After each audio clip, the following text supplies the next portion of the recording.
राजा दशरथ, अयोध्या के प्यारे राजा, अब नहीं रहे। उनकी मृत्यु से पूरे राज्य में दुख की लहर दौड़ गई।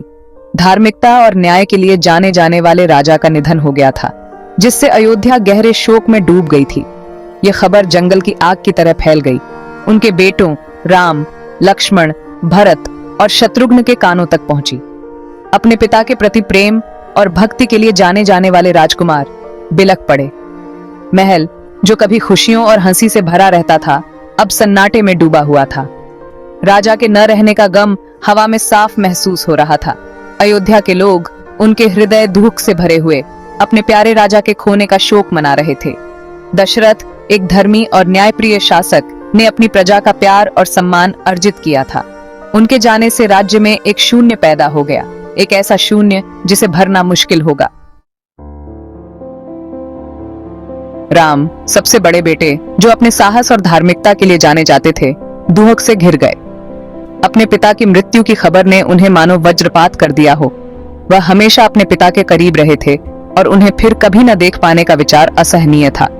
लक्ष्मण, हमेशा अपने भाई के प्रति वफादार और समर्पित, ने राम के दुहक को साझा किया। उन्होंने इस कठिन समय में अपने भाई के साथ खड़े रहने की कसम खाई। भरत और शत्रुघ्न खबर सुनकर गम में डूब गए। वे दुहक से भरे मन से अयोध्या वापस चले आए। चारों भाई अपने दुहक में एकजुट होकर अपने प्यारे पिता के अंतिम संस्कार के लिए तैयार हुए। अयोध्या का राज्य उनके साथ शोक मना रहा था। उनका प्रिय राजा चला गया था। अंतिम संस्कार की रस्में, एक गंभीर और पवित्र कर्तव्य, अत्यंत सावधानी और भक्ति के साथ निभाई जानी थी। पीढ़ी दर पीढ़ी चली आ रही ये प्राचीन रस्में जीवित लोगों के लिए दिवंगत लोगों के प्रति सम्मान व्यक्त करने और उनकी आत्माओं को परलोक की ओर मार्गदर्शन करने का एक तरीका थी। राम ने सबसे बड़े बेटे के रूप में अपने पिता के लिए ये रस्में निभाने की जिम्मेदारी ली। भारी मन से लेकिन अटूट संकल्प के साथ राम ने खुद को आगे के काम के लिए तैयार किया। बुद्धिमान पुजारियों द्वारा निर्देशित उन्होंने हर अनुष्ठान को सावधानी पूर्वक किया। उनका हर कार्य उनके दिवंगत पिता के प्रति उनके गहरे प्रेम और सम्मान को दर्शाता है। पवित्र मंत्रों से वातावरण गूंज उठा, जिससे पवित्र श्रद्धा का माहौल बन गया। श्राद्ध समारोह, अंतिम संस्कार का एक अभिन्न अंग, बहुत सावधानी से किया गया। यह समारोह, जिसमें दिवंगत आत्मा को भोजन और पानी का प्रसाद चढ़ाया जाता है, माना जाता है कि मृत्यु के बाद की यात्रा में आत्मा को जीविका और शांति प्रदान करता है। राम ने पुजारियों द्वारा निर्देशित श्राद्ध समारोह के प्रत्येक चरण को अत्यंत ईमानदारी और भक्ति के साथ किया। पिंड, पके हुए चावल और तिल के गोले दिवंगत आत्मा को अर्पित किए गए, जो बाद के जीवन में जीविका का प्रतीक थे। जल, जिसे एक शुद्ध करने वाला तत्व माना जाता है, दिवंगत आत्मा की प्यास बुझाने के लिए भी अर्पित किया गया था। प्रेम और सम्मान के साथ किए गए प्रसाद राम के लिए अपनी पुत्रवत धर्मपरायणता व्यक्त करने और अपने पिता के परलोक में शांतिपूर्ण संक्रमण को सुनिश्चित करने का एक तरीका थे। श्राद्ध समारोह केवल एक धार्मिक प्रथा नहीं है, इसका गहरा आध्यात्मिक महत्व है।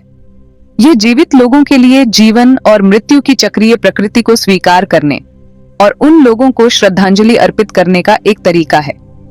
समारोह के दौरान दिए जाने वाले प्रसाद केवल भौतिक प्रसाद नहीं है, बल्कि प्रेम, सम्मान और कृतज्ञता के प्रतीक हैं। राम के लिए श्राद्ध समारोह एक कर्तव्य से बढ़कर था। यह अपने पिता के प्रति उनके गहरे प्रेम और सम्मान की अभिव्यक्ति थी। यह उनके लिए आखिरी बार अपने पिता की आत्मा से जुड़ने और उनका आशीर्वाद लेने का अवसर था। श्राद्ध के प्रदर्शन के माध्यम से राम ने अपने पिता की विरासत को कायम रखने की अपनी प्रतिबद्धता की पुष्टि की। राम का रस्मों के प्रति समर्पण, उनका हर कार्य ईमानदारी और प्रेम से भरा हुआ, उनकी भक्ति का प्रमाण था। वह न तो डगमगाए न शिकायत की। उन्होंने बस भारी मन और अटूट एकाग्रता के साथ अपने कर्तव्यों का पालन किया।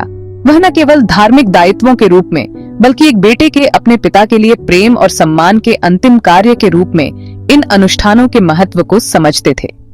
उनकी भक्ति अयोध्या के लोगों के लिए दिखावा नहीं थी, यह बहुत ही निजी थी। वह प्रत्येक अनुष्ठान, प्रत्येक प्रार्थना, प्रत्येक प्रसाद में विश्वास करते थे। समारोहों के हर पहलू में अपने दुख और प्रेम को उंडेलते थे। यह प्रेम और भक्ति का यही वास्तविक प्रेम था जिसने अयोध्या के लोगों के दिलों को छू लिया।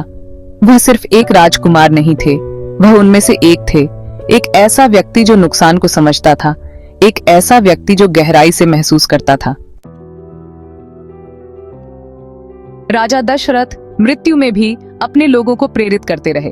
उन्हें एक न्यायप्रिय और दयालु शासक, एक प्यार करने वाले पिता और सबसे बढ़कर अपनी बात के धनी व्यक्ति के रूप में याद किया जाता था। उनकी विरासत राम के माध्यम से जीवित रही, जिन्होंने अपने पिता के गुणों को अपनाया। अयोध्या के लोग राम के दुख और भक्ति को देखकर द्रवित हो गए। उन्होंने उसमें अपने प्रिय राजा की झलक देखी। दशरथ भले ही नश्वर दुनिया छोड़ गए हों, लेकिन उनकी आत्मा उनके बेटों, खासकर राम के जरिए जीवित रही। राजा दशरथ की विरासत अच्छे हाथों में थी।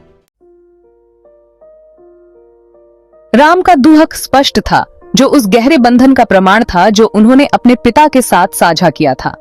वह केवल एक राजा के खोने का शोक नहीं मना रहे थे, बल्कि एक गुरु, एक मार्गदर्शक, एक पिता के खोने का शोक मना रहे थे। उनका दुहक अयोध्या के लोगों के साथ गूंज उठा, जिससे भविष्य के राजा और उनकी प्रजा के बीच संबंध मजबूत हुए। न कोई जबरदस्ती के आंसू थे, न कोई नाटक, बस कच्चा, बिना फिल्टर वाला दुख। भावनाओं का यही वास्तविक प्रदर्शन था जिसने राम को लोगों के दिलों में जगह दी। वह सिर्फ एक राजकुमार नहीं थे, वह उनमें से एक थे, एक ऐसा व्यक्ति जो नुकसान को समझता था, एक ऐसा व्यक्ति जो गहराई से महसूस करता था। राजा दशरथ का निधन रामायण की एक महत्वपूर्ण घटना थी, जिसने राम के अपने परीक्षणों और क्लेशों की शुरुआत को चिह्नित किया। फिर भी अपार दुहक का सामना करते हुए भी राम अपने कर्तव्य में स्थिर रहे। उन्होंने अटूट भक्ति के साथ अपने पिता का अंतिम संस्कार किया।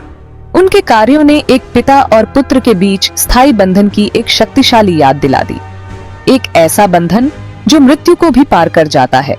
दशरथ के श्राद्ध की कहानी केवल नुकसान और शोक की कहानी नहीं है, बल्कि उन लोगों की विरासत का सम्मान करने में प्रेम, कर्तव्य और स्मरण की शक्ति का प्रमाण